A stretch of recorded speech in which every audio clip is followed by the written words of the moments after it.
What's up, beautiful people? Welcome to my channel again. My name is Julian. This is how I prepare this beautiful meal. First of all, we're gonna start with the coriander. The first and the most important thing is to make sure that you chop the coriander into small pieces, and that's the coriander. And first thing we're gonna do is first of all wash it, in as much as that it comes when it's already clean, but it's just good to wash it. So usually I chop off the roots or the excess leaves or whatever you want to call them, those roots. I chop them off and I just give them a little rinse, and I start getting ready to chopping them. So usually I chop them into small pieces, and all you need is just a knife, of course, and a chopping board. So I'll start chopping them carefully, and as you can see here, making sure that they're in small pieces. It doesn't matter, you can make them big, it's up to you how you feel. But in this situation, I'm just gonna make sure that I'm chopping them into small pieces.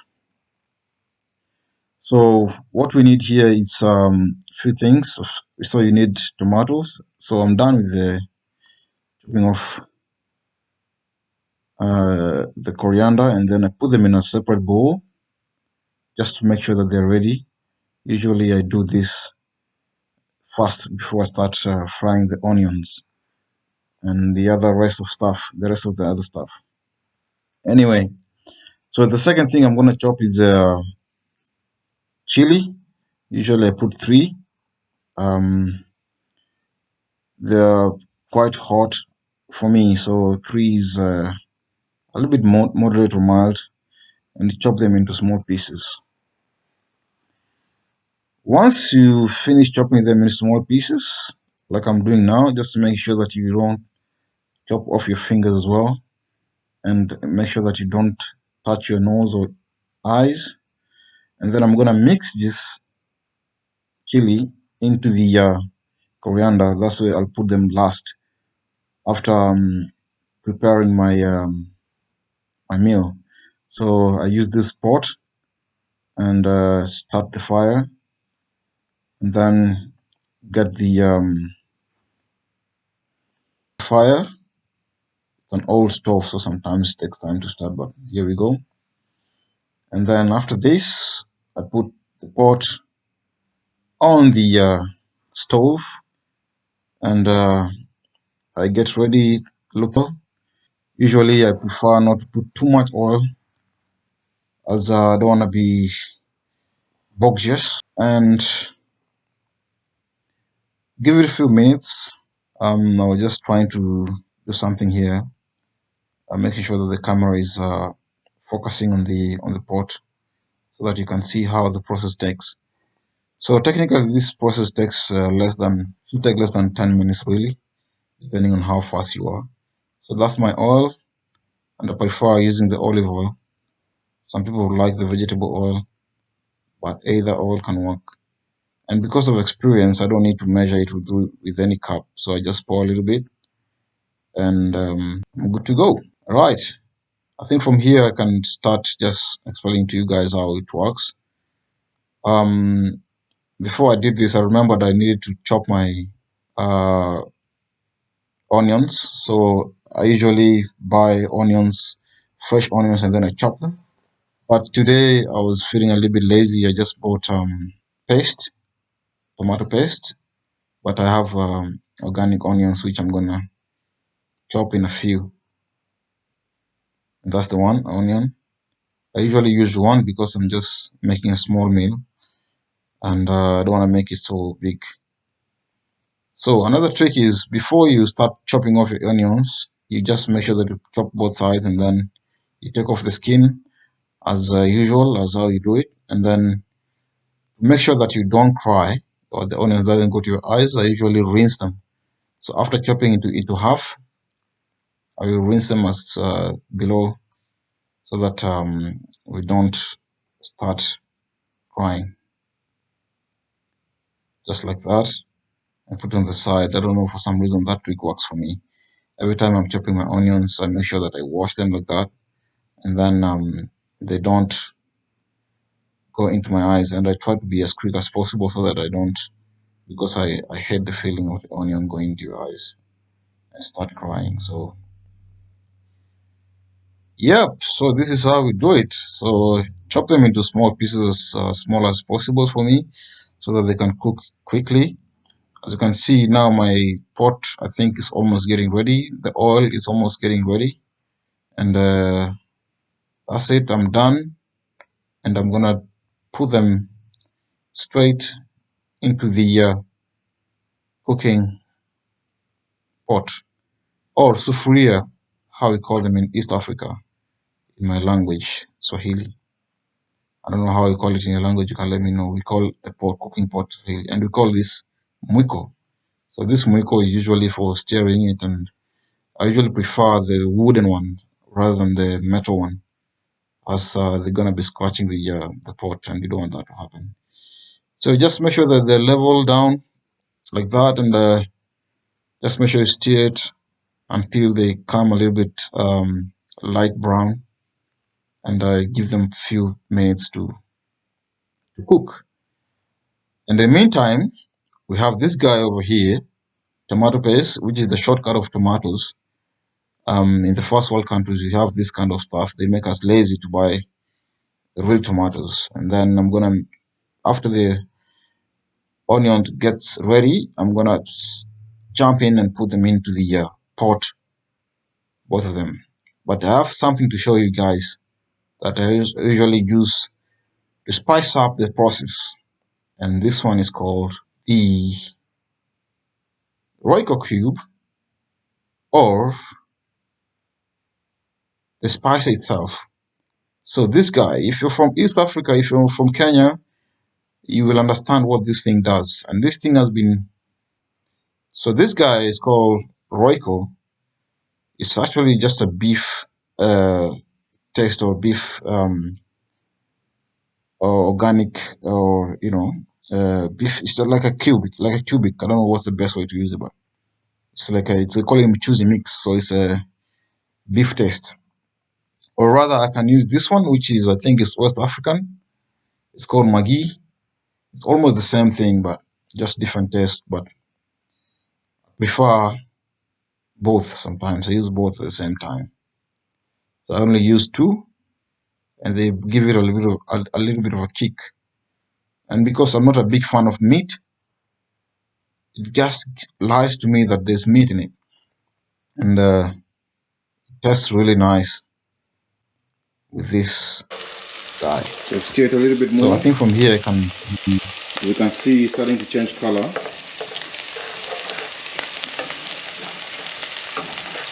This is a very typical food that our moms used to make for us. Those good old days, for those who know what I'm talking about. Excuse my camera moving around. And because I don't want it to cook too much, I'm gonna put the paste. So that's how the paste looks like.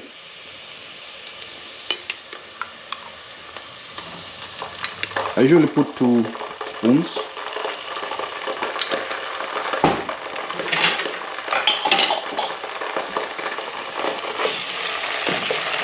I'm going to stir it a little bit to mix it up with the onions.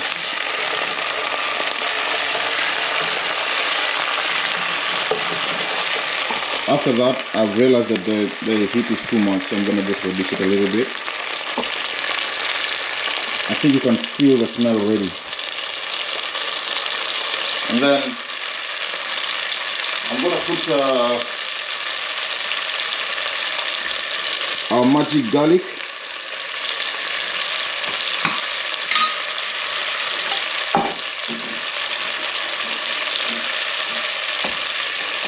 Garlic is really good for you, man. It's really healthy. So like that much. Then mix it again.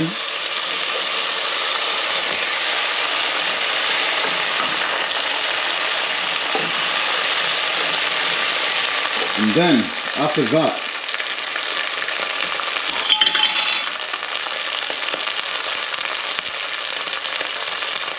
I'm gonna put out the magic or the Maggi.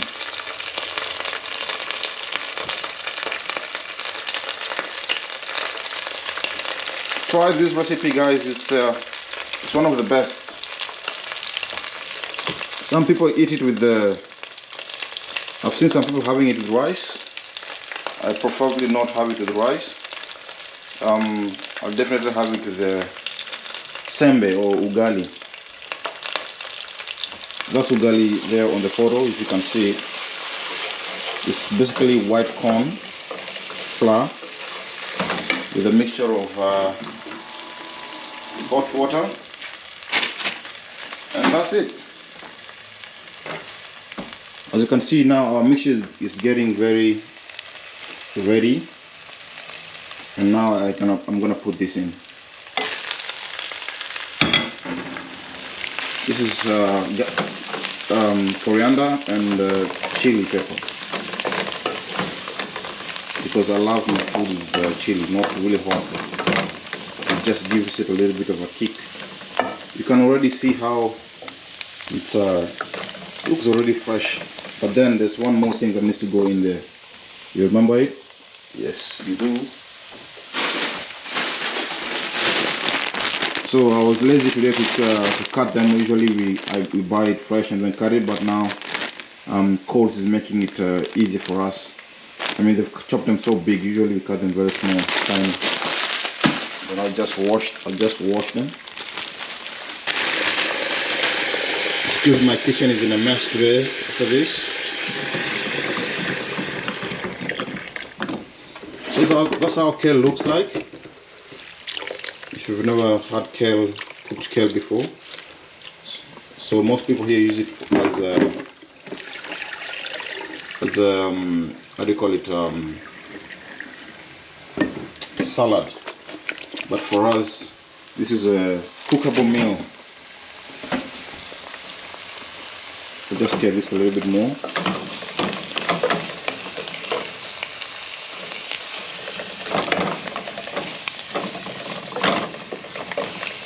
Then I'll add on the kale. Very simple meal, guys. If you didn't know how to make this, or if you want to try for the first time and you've never tried it before, you can use this simple method. It takes you less than 10 minutes really, and you'll be ready to go.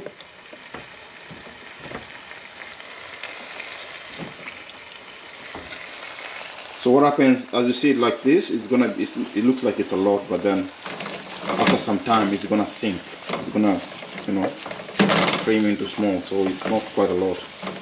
I usually add spinach in it, but today I don't want to add spinach. I just want to have the kale.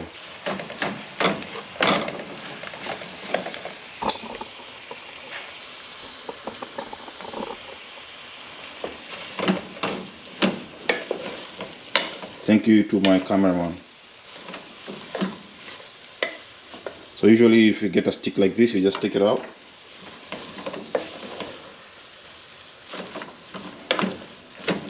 This is a typical East African food, guys. Yeah.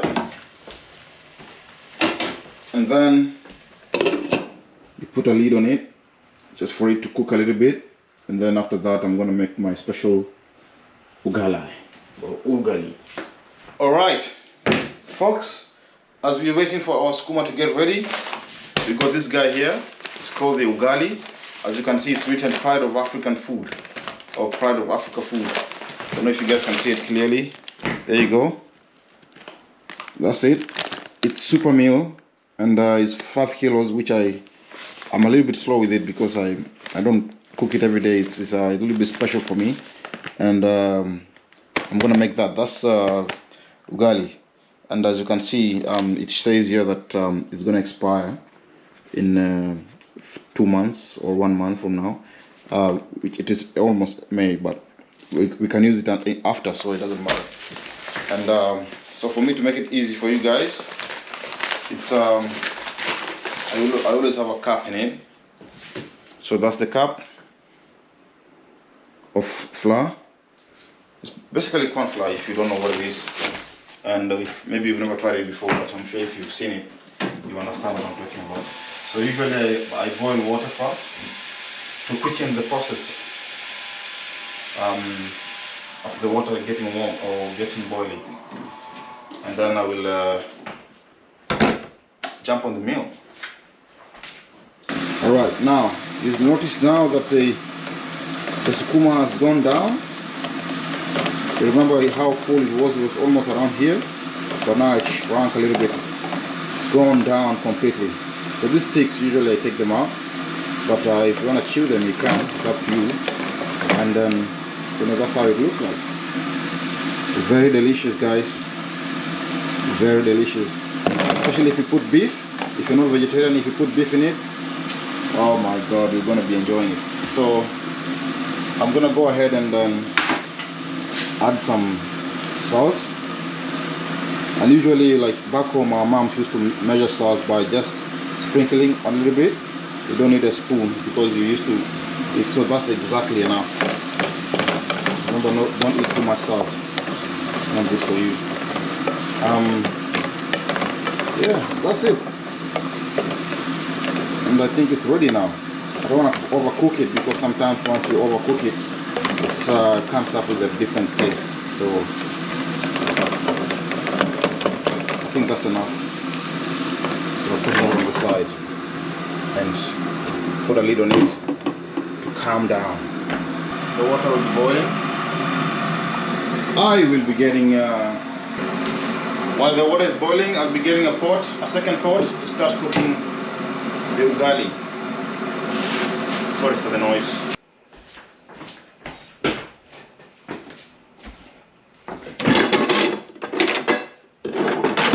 Now, I have a special cooking spoon or cooking stick for the ugali. This is my only special one. You can see the curve. It's good for spinning it around. So I'm gonna give it 2 minutes or one minute to start bubbling. I mean, the water is already hot, but I just want it to be more hot for a good ugali. Apparently, in those days, if you cook it on a stove like this, the ugali doesn't really taste really nice. But if you use like charcoal, it comes in really beautiful, you know. Let me know in the comments below if you know what I'm talking about. As I told you before, it's a very special food because it's the only food that we knew or we ate a lot those days when we were younger. Coming from a very simple background, this was the only thing that our families could afford, you know. And it gives me very good memories as well to you know, once in a while I eat it. And it's very cultural food, you know. And that's why you'll not see a lot of people in Africa being obese or obesity, you know, hitting them, because usually we eat a lot of greens and healthy stuff. Sometimes meat as well if you can afford, and chicken a lot, but usually a lot of greens. And there's a lot of other types of greens that I don't know the names in English, but like spinach, cabbage, carrots, and whatnot, that we usually enjoy those days. And we travel with them wherever we go. It's our cultural food, and we love it. Some people say it's tasteless, but for us, it's never been this tasty. So our water is ready. I'm gonna put it bit by bit. I'll try to bring this camera close. Choice. Try to bring this camera down.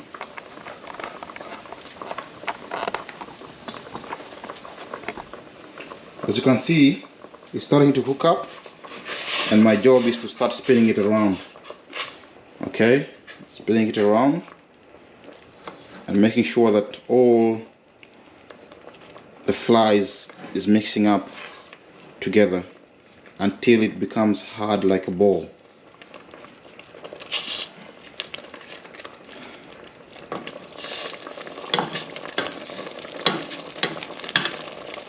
But the professional cooks, they'll tell me that this is what I'm doing is not the best way to do it.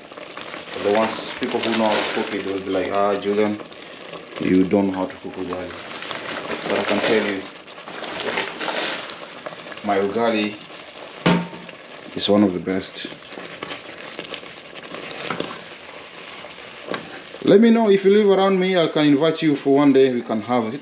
We can have it together, and you'll thank me. You'll thank me a lot, because it's one of those traditional foods that will never disappear from our culture, and you know, so you just mix it like that until you feel like it's ready to go. So you can cook it to the hardest that you want. Some people take it off like that. I prefer not.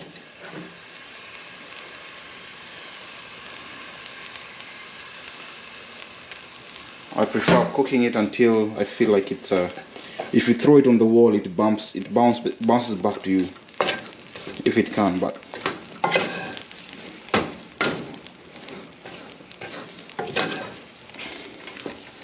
and this is gonna be my lunch for today.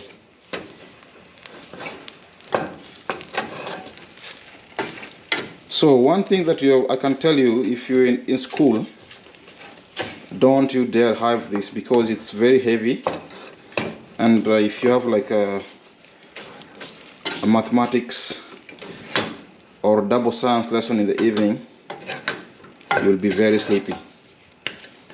That one I promise you, because it's very heavy on your stomach. I mean, not very heavy, depending on how much you eat it. If you eat a little bit, it'll be fine. But if it's your first time trying this, you feel your belly a little bit bumpy. So, as you see, the process is almost ready, and that's the outcome. I'll just spin it one more time and just make sure that it looks like a cake. I made this for some guys, and they were like, "Oh, it's a white cake."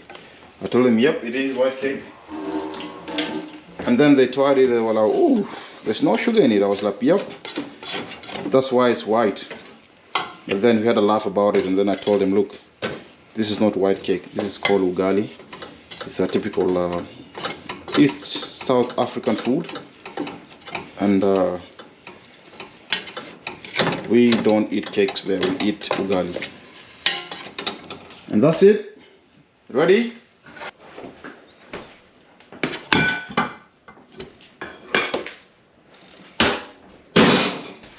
Ooh, you can smell, you can feel the moist as well. And that's ugali, which is gonna be consumed by His Excellency the Julian.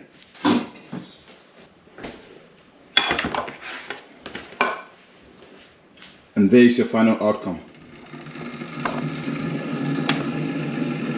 Not you, buddy. That's your Sukuma, and that's your ugali.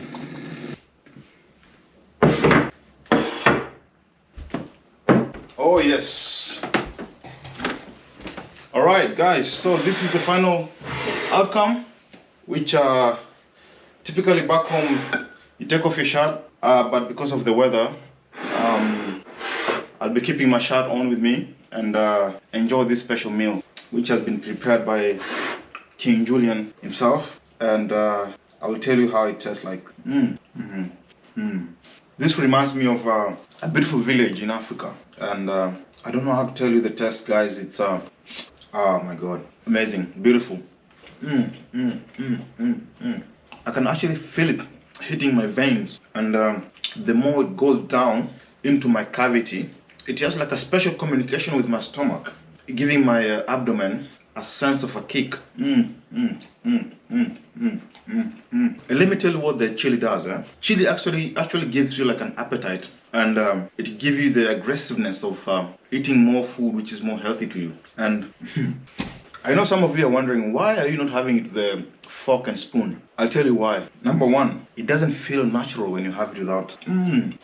It doesn't feel organic when you have it with forks. As you know, forks and spoons came from the West into Africa, but we had our original forks and spoons already, which are this. And despite having lots of diseases back then, it has never felt this good, having your ugali and sukuma with your own bare hands. So remember, don't forget to subscribe to my channel, guys. Support me, and I'll be giving you more in the few times to come, or in the near future time to come. But before I let you go and I continue enjoying my meal with my glass of water here, I'll be going to the bush in a few days' time.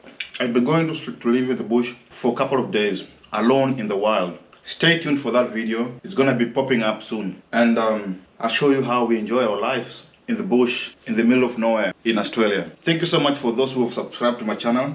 Thank you so much for those who are new and joining this family, small family. We've reached 400 subscribers, guys, and it's a mercy. It's a blessing, guys. I'm really happy for that. As I try to improve myself on editing and whatnot, and enjoying this beautiful meal, I know we'll get there. The journey is long. You're ready to hit the road. Peace out. Oh shakara baba, oh shakara baba, oh shakara baba.